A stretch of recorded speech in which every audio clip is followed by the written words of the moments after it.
Hello everyone, welcome to today's video. In today's video, I am going to be making another little cosmetic bag, or it's called a pouch wristlet that I got from Hobby Lobby for $149.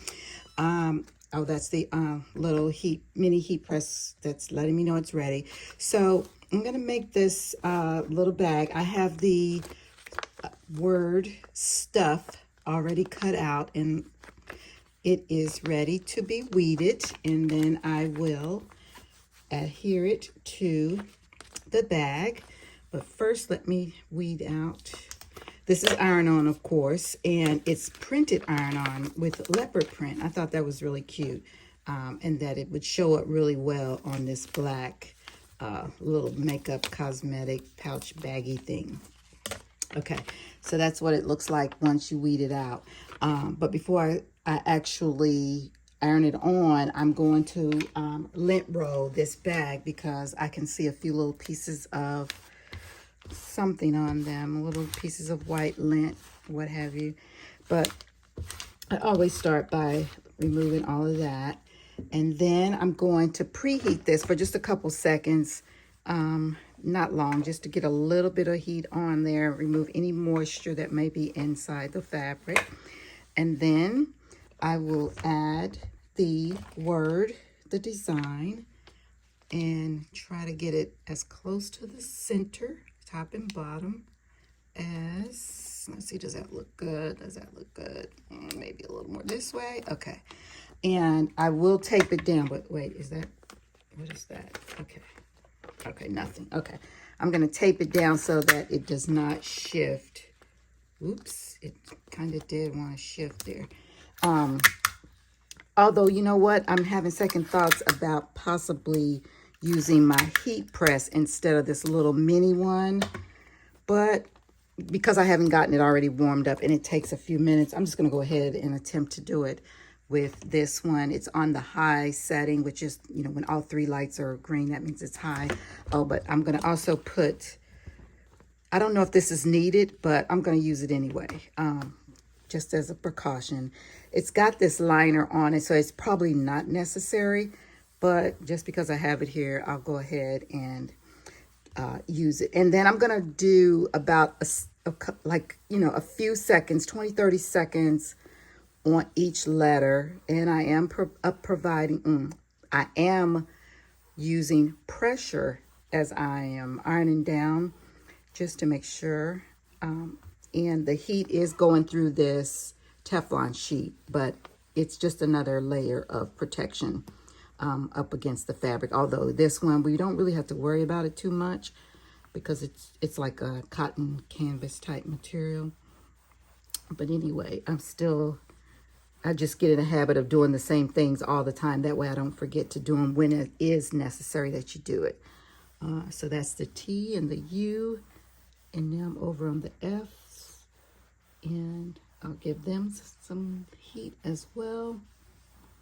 And then kind of like just work my way back over one more time to give it just a few more seconds of heat on each letter, just to be cautious, because I wasn't looking at the clock to see how long I'm doing this. So I will, that looks like I used enough heat and pressure on the whole thing. But I'm also going to do a cool peel. Typically these work best when you let them cool.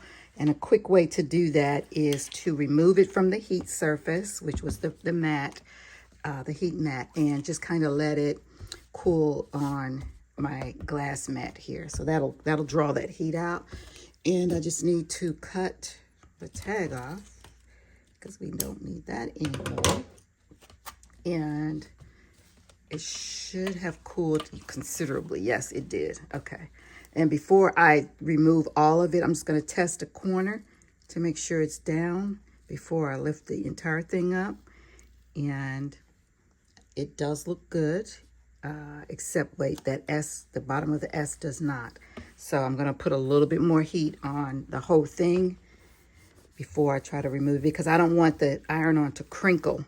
When you try to remove it and it's not ready, it'll crinkle. So I'm going to keep putting heat and pressure as well over all of it. Again, give it a few more seconds in each area. So I got the S good, I think.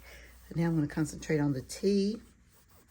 Move my way over to the F, no, to the U. And then get some of the, leave it on so much and not move it around as much, you know, maybe just let it kind of sit there a little bit longer than just like, maybe just let it sit on the letter.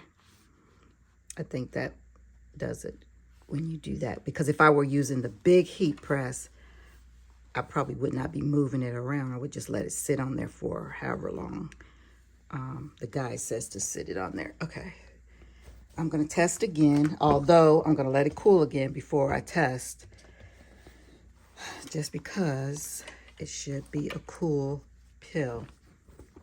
So let that cool off a second or two, and then we will see if it actually worked this time. Okay, it takes a couple more seconds for that heat to draw out. Okay, now let's test in the same area and see. Okay, that did do it. It did need those extra few seconds of heat. Okay,